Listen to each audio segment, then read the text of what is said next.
당뇨병 환자는 커피 마시면 안 되나요? 이거 진짜 궁금했어요. 커피까지도 커피는 되지 마시지 않나? 말라. 아니 커피 안 마시더라고요. 당뇨 있으신 분이 나는 커피 안 먹고 그냥 근데 뭐 설탕 안 넣은 거 먹으면 되지 않나? 솔직히 블랙커피 먹으면 자체를 되잖아요. 또안 드시는 분이 계시더라고요. 블랙커피 0칼로리 아닌가요? 말씀해 주세요. 자, 과연 엄지의 답은?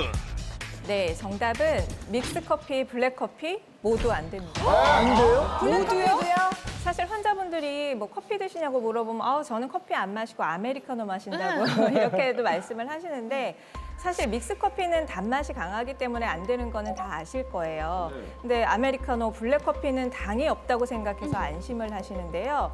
사실은 이 카페인 자체도 혈당을 올릴 수 있기 때문에 주의가 필요합니다.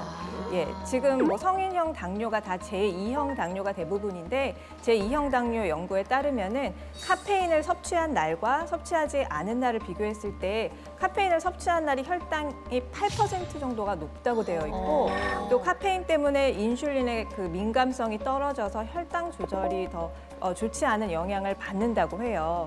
그런데 이때 혈당 조절에 영향을 주는 카페인의 양이 하루에 한 200mg 정도 된다고 합니다. 그러면 얼마? 네, 한 잔 정도. 한 잔. 또 한 작은 잔도 두 잔 좀 정도면 채워지기 때문에 좀 주의하실 필요가 있습니다. 자, 그럼 지금부터 무서운 병이지만 또 주변에 너무 또 흔한 병입니다. 우리 당뇨병. 이 당뇨병을 이기는 방법에 대해서 알아보도록 하겠습니다. 당뇨병은 그 어떤 질환보다 식단 관리 얘기를 참 많이 하시죠. 그렇죠. 예. 식단 관리가 중요하잖아요. 어떻게 먹어야 당뇨병을 이길 수 있는지 그 비법을 우리 김철식 교수님께서 준비를 하셨다고 합니다. 바로 식사를 할 때 이것만 알면 당뇨병을 이길 수 있습니다. 식사할 때? 혈당 조절의 골든 타임에 먹어라? 이거를 알면 저희가 괜찮은 건가요? 이건가요? 이게 골든타임이 뭘까? 있나요? 골든타임이 골든타임에 골든 뭘까요? 타임이요? 아니 혈당 조절은 그냥 매 시간 하는 줄 알았는데 이게 혈당 조절에 골든타임도 있나요? 있습니다. 네. 바로 아침에 먹어라입니다. 아침에 먹어라입니다. 아침에 먹어라. 아침을 먹어라. 아침에 먹어라. 아침에 먹어라. 암수가 뭐지? 예, 아침에 췌장에서 혈당을 조절하는 인슐린이 가장 활발하게 분비되기 때문입니다. 식사를 하게 되면은 인슐린이라고 하는 호르몬이 증가하게 되는데 그 인슐린에 의해서 우리 몸에서 여러 가지 대사 물질들이 잘 분해가 되는 원활한 과정을 겪게 되겠습니다. 이것만 알면 또 당뇨병 이길 수 있다고 하는데 뭘까요, 안세경 엄지? 마지막으로 이것을 아는 것이 가장 중요합니다. 화면으로 보시죠. 네. 이것? 오늘 이것 많이 나오네요. 뭘까? 혈당 내리는 조리법을 기억하고 나 이거 적어놔야겠어요. 이야, 이거 중요하다. 뭘까요? 당뇨병 환자들은 음식의 당 지수를 파악하는 것이 가장 중요한데요. GI 지수라고 들어보셨나요? 네. 당 지수란 각 음식이 몸속 혈당을 올리는 속도를 말하는데요. 숫자가 낮을수록 혈당을 천천히 올리는 식품이라고 볼 수가 있는데요. 그러면 일단 당뇨병 환자는 이 GI 지수를 체크를 하고 네, 그리고 낮은 거를 골라서 드시는 게 좋다 이거죠. 네. 되도록 당 지수가 높지 않은 음식을 먹는 것이 가장 중요한데요. 그런데 더 중요한 것이 있습니다. 바로 조리법입니다. 혈당을 낮추는 그래서 조리법을 알려드릴 텐데요. 네. 각 식품별로 GI 지수가 정해져 있지만 네. 어떻게 조리를 하냐에 따라서 천차만별이 될 수가 있거든요. 자, 그럼 제 앞에 제가 죄송해요. 쉬는 시간에 살짝 주워 먹었습니다. 참을 수가 없는 음식들이 지금 여기에 있거든요. 여러분들 다이어트 음식으로 가장 많이 드시는 게 뭐 옥수수, 고구마, 감자 이런 것들이잖아요. 그런데 이런 어떤 조리법으로 하느냐에 따라 그 당 지수가 달라질 수 있거든요. 먼저 첫 번째로 여기 앞에 놓인 네. 옥수수 설명을 드릴 텐데요. 네. 찐 옥수수와 강냉이가 있습니다. 네. 어떤 음식이 당 지수가 낮을 것 같으세요? 강냉이죠. 강냉이가 낫지. 그래서 강냉이. 보통 다이어트. 다이어트 할 때 강냉이가 왜 말린 먹거든요. 거기 때문에 훨씬 낫죠, 강냉이. 그럼 뻥 튄 거잖아, 뻥. 어떤 옥수수가 당 지수가 더 낮은지 결과를 확인해 볼까요? 네. 찌주세요. 무조건 강냉이. 자, 35.7. 네, 35.7이고요. 강냉이는요? 강냉이는 56.7입니다. 배신자. 네. 이야.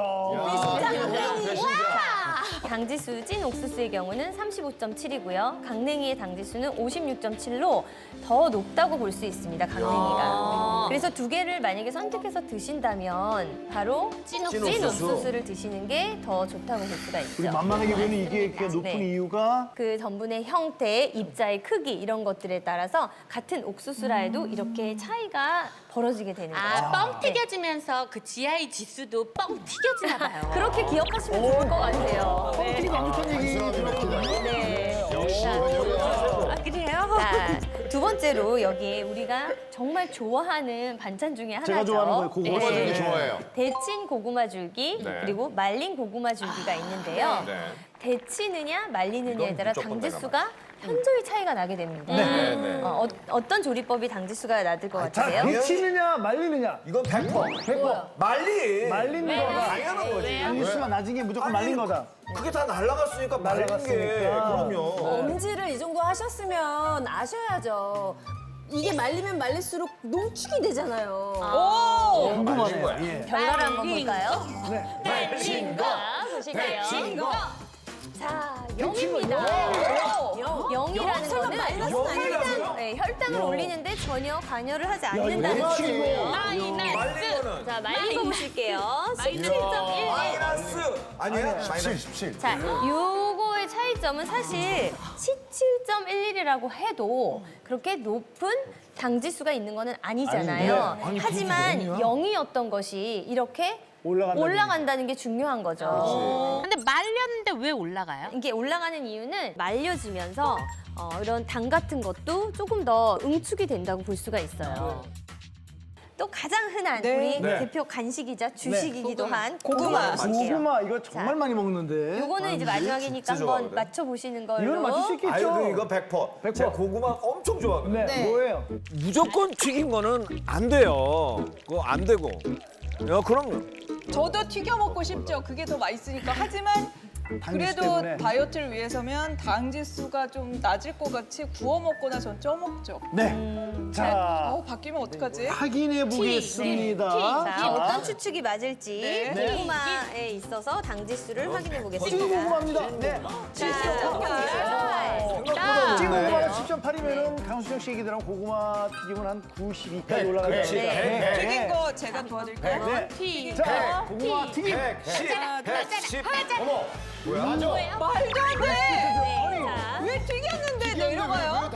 많이 차이가 이렇게 나죠. 되면 조금 배신감을 느끼는 말이 안 게 되는데? 튀긴 음식은 살찐다고 해서 무조건 멀리 했단 그렇죠. 말이에요. 고구마 튀김이 찐 고구마보다 혈당이 낮은 이유는요. 네. 음식을 조리할 때 사용하는 기름 때문인데요. 우리가 기름 속 그 지방이 이제 우리 몸속으로 들어왔을 때 고구마 전분 분해를 늦추기 때문입니다. 따라서 혈당이 급격하게 상승하는 것을 억제하게 되는데요.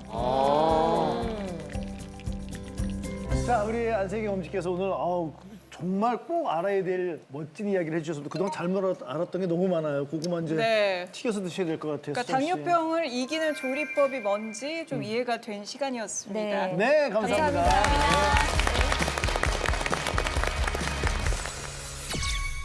사실 당뇨병 그러면 우리가 어릴 때부터 가장 많이 쉽게 들어왔던 병이에요. 네. 근데 당뇨병 그러면 꼭 따라다니는 것이 합병증 이야기가 빠지질 않아요. 그렇죠. 그래서 당뇨병을 앓다가 결국 합병증 때문에 이렇게 돌아가신 분들도 많이 계시고 맞죠. 그래서 합병증이 무서운 병이 바로 당뇨병이다 이렇게 알고 있거든요. 굉장히 두려워하고 있습니다. 맞죠, 서재걸 엄지?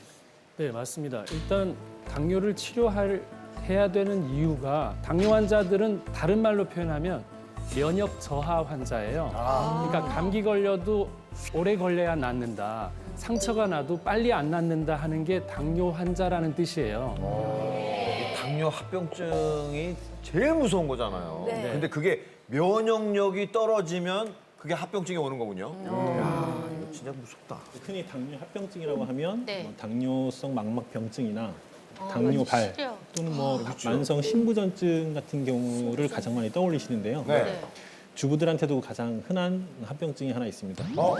지금부터 알려드리겠습니다. 네. 주부들? 자, 그럼 과연 무엇일지 화면 보여주세요. 50견? 알고 보면 당뇨 합병증이다? 처음 듣는 얘긴데. 아니, 사실 저도 약간 있고요. 예. 엄마들은 뭐 거의 다 일하랴 있는 그리고 거지. 애기들 살림 좀 막 하고 노는 게 50견인데. 하고 막 바닥 걸레질하고 막 이러다 보면 사실 뭐 대부분 그쵸? 그렇죠. 50견 진단 받는 분들이 많은데 이게 당뇨 합병증이라고 하니까 저 진짜 놀랐거든요. 저도 살짝 있었어요, 선생님. 한번 모셔서 네. 이야기 한번 들어보도록 하겠습니다. 잠깐 나오시죠. 네. 네.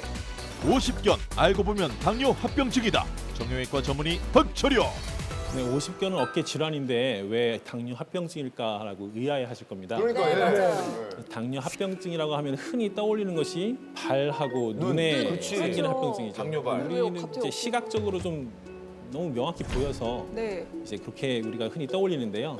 당뇨병은 미세 혈관 순환에 영향을 주기 때문에 그래서 그런 문제를 일으키는 병입니다. 그래서 혈관이 가는 모든 신체 부위, 머리부터 발끝까지 혈관이 안 가는 곳은 없죠. 그렇죠. 그래서 그런 부위에는 모두 합병증이 올 수 있습니다.